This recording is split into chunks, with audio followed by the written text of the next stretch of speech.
A few years ago, I tried to buy a truck on Craigslist. Before you say anything, it was a great price, and I wasn't in the best financial situation. I had never used Craigslist before, but I knew it was a common place for people to sell their stuff, so prices were usually low. Even with the cheap car prices on the site, I had to ask my dad for money because I didn't have enough in my account to buy a car, even a cheap one. After scrolling for a while, I found a guy selling his truck for $4,000. He replied to my messages pretty quickly, answering all my questions and giving what seemed like honest answers. He mentioned that the truck wasn't the nicest looking, but would get me where I needed to go reliably. I was interested, so we agreed to meet at a Burger King that was halfway between where we both lived. I got there first, taking an Uber, and he showed up about 5 minutes later. We chatted for a bit, and he shared more about the truck, mentioning some minor issues it had in the past, but nothing serious. I didn't have the money to be picky, so I was okay with that. I asked if I could take it for a test drive, and he suggested a less busy parking lot nearby.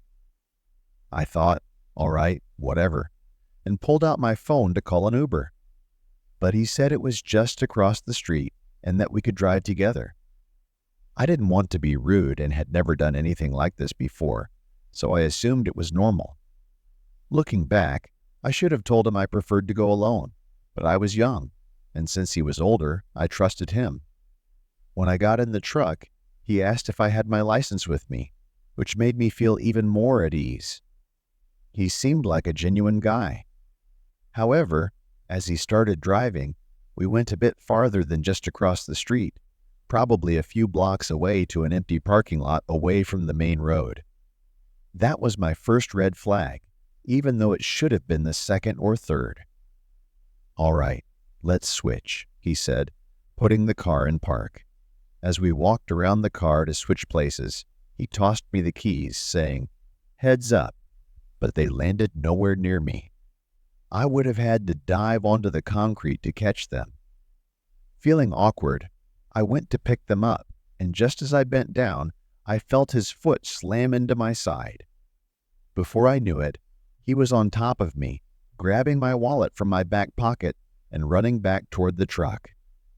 I quickly picked up the keys from the ground, thinking he must have forgotten them in the heat of the moment and that I could possibly use them to make a trade. Unfortunately, the keys he threw at me must have been fake because he just drove off, leaving me stranded there feeling stupid.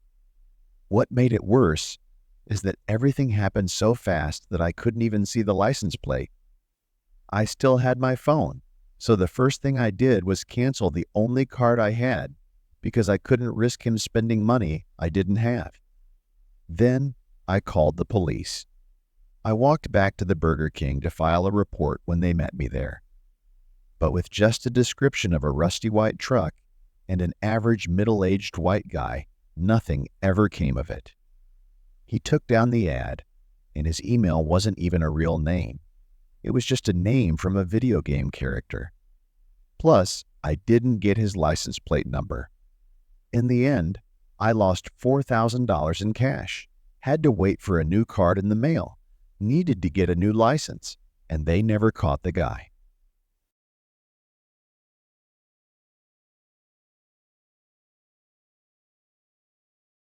I used to work for a big cleaning company, but I quit after a friend from work told me she was making a lot more money by cleaning houses on her own and posting ads on Craigslist. So, I decided to try it too. I earned really good money for almost 7 months until something strange happened. I hope I never meet someone like that again. When I get an email from someone asking me to clean their house, they tell me which rooms they want cleaned. I then give them a price based on how long I think it will take. To figure this out, I visit their house to give an estimate, or they can send me a video of the rooms. At my old job, we did it this way too, but now I charge less money, and people like that, I come to their house every week. The man sent me a video of his house, and it was already very clean, which is common for clients who just want to keep it tidy and need help with the small details. We picked a date and time, and a few days later, I went to do my first cleaning. I planned to be there for about 3.5 hours, cleaning the 2 floors, but not the basement, and I was going to pay special attention to the kitchen and bathroom tiles. He greeted me at the door and took me upstairs so I could start cleaning from the top down. This is where things went wrong. I started cleaning, thinking he would leave, but he just stood there watching me. Sometimes older women do this because they want to control everything. But this guy wasn't watching what I was cleaning. He was staring at me. I asked him if he needed anything else, and he stood there for a moment. Then he said, "When I saw your ad on Craigslist, I knew I had to hire you." At first, I didn't think he was being flirty. I just thought he was an older white man telling a Mexican woman that I must be good at cleaning. I didn't mind. I had heard that kind of thing before. They usually say it because they don't know better. But I wanted to make money, so I stayed quiet and gave a fake response. "Thank you, but I usually ask people to stay out of the room. It makes cleaning easier." He said, "No problem," but there clearly was a problem because while he left that room, he went to the room across the hall and sat on the bed, watching me from there. I started to feel really uncomfortable, and the idea of him watching me for 3.5 hours was very unsettling. I had an idea. After I dusted, I began vacuuming and went behind the door to move it, leaving it only slightly open so he wouldn't be able to see me while I cleaned that room. I just wanted to get through the day, get paid, and never come back again. I moved to the bathroom connected to the bedroom. I was about 20 minutes in, scrubbing the grout, when I felt someone looking at me again. I turned around, and there he was in the doorway. "Sorry to bother you. I forgot to tell you not to touch the vanity. It belonged to my wife, who passed away in 2009. It's been hard to deal with everything, so I want to keep it as it is." I said, "Okay," and after a moment of awkward silence, he finally left. I wondered why he didn't just tell me not to touch the vanity if it was so important. As I cleaned around it, I noticed some makeup on the counter that I knew had only come out a few years before. It was 2017, and he said his wife died in 2009, but the makeup on the counter included a few products that didn't come out until 2015. I remembered being excited when they were released. If this vanity had really been preserved, it would have looked a lot worse. If I wasn't feeling uneasy before, I definitely was now. Luckily, while I was upstairs, he didn't look at me or talk to me anymore. I was worried about going downstairs, but I was halfway done and just wanted to finish. When I got to the kitchen, I noticed something strange. There were no pictures hanging up in the house. I've cleaned so many homes, hundreds by now, and I've never seen a house without pictures. Even people living alone usually have holiday cards or family photos on their fridge. I don't know why it bothered me so much, but it did. Just when I decided to clean quickly and lower his bill, he showed up in the archway and asked if I could do him a favor. I hesitated and asked what it was. He said he knew my ad said not to clean the basement, but he had guests coming over next week, and that was where the pool table and everything were. He just wanted me to quickly vacuum it. I told him I was on a tight schedule and might not have time today, but I could come back another time. Then he said I could skip the dining room since it was never used and just do the basement floors instead. I replied that I could come back tomorrow and clean the whole basement instead of just the floors if he wanted, trying to put it off a little longer. But then he changed completely. He started acting really strange and said he just wanted the floor done. He couldn't understand why I wouldn't do it today. He said he and his wife really needed the floors cleaned. His wife, the one who had died years ago. That was when I realized this guy was trying to do something bad, but I didn't know what. I told him I would do it if I had time. Then he asked, "Can I just show you what needs to be done down there? It won't take long, just really quick." Knowing he wouldn't stop, I pretended to get a phone call and went to another room. I called my friend to tell her what was happening. He was still watching me closely, so I spoke in Spanish, hoping he didn't understand. She agreed to come to this address and make sure that when I left, he wouldn't try to follow me or do something worse. I got off the phone and told him I had a family emergency and could come back tomorrow to finish everything, which was a lie. He gave me a cold look and said, "Don't bother." Then he walked upstairs while I packed my things. I knew I wasn't going to get paid, but at that moment, I just felt lucky to be leaving. My friend arrived while I was loading my truck, and the guy was staring at me through the window the whole time. I left, and when I got home, I called the police to tell them what happened. But there wasn't much they could do since he hadn't broken any laws, he was just being creepy.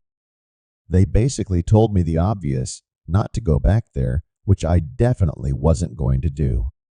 Just a reminder for everyone, if you offer services through sites like Craigslist, you can't always tell who might be strange. So trust your instincts and always let someone know the address you're going to and when you're supposed to leave, just in case. I don't know what was wrong with that guy or what he had planned for me in that basement, but I hope no one else has to find out.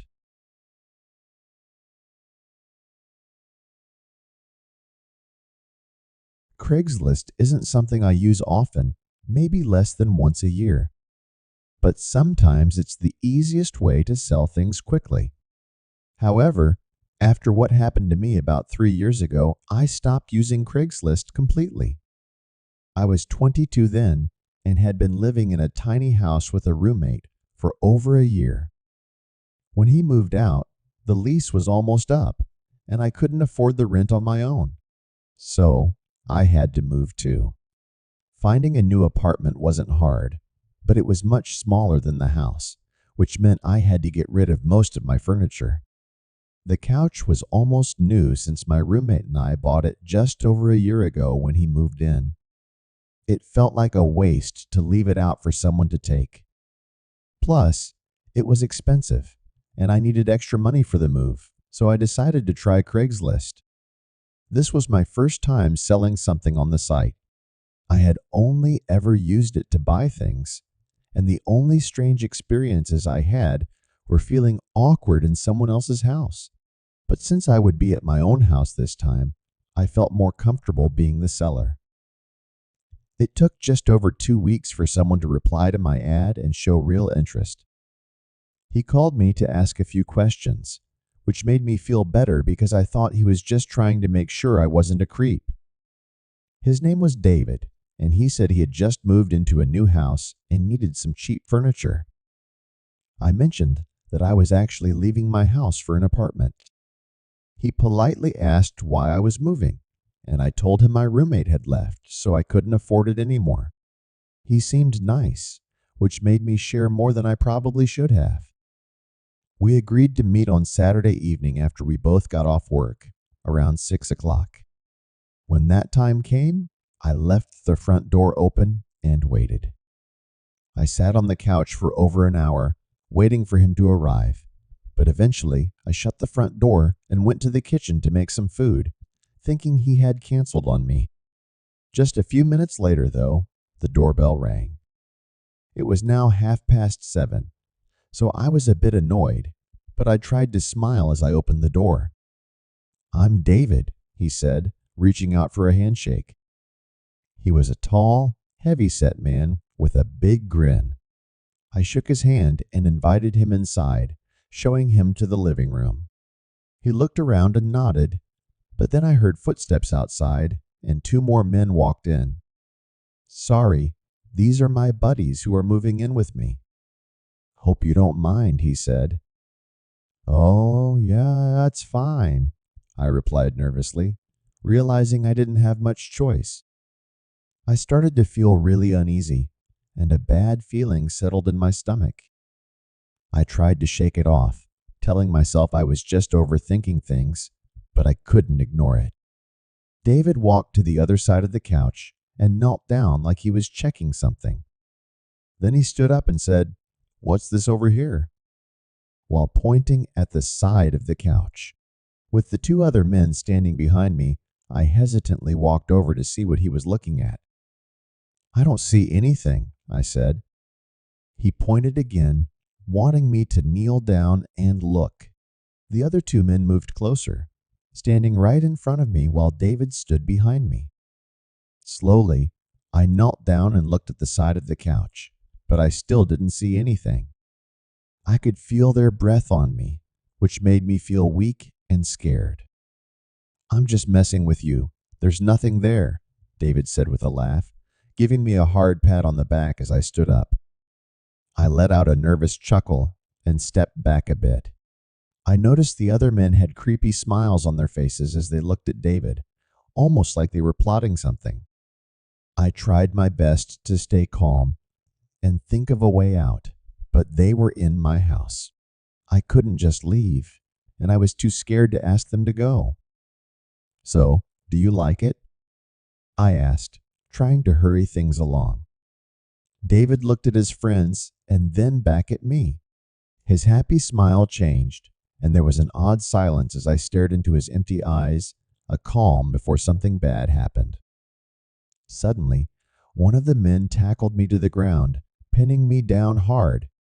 I instinctively tried to fight back, but he was too strong, and I quickly gave up, just hoping I wouldn't get hurt more.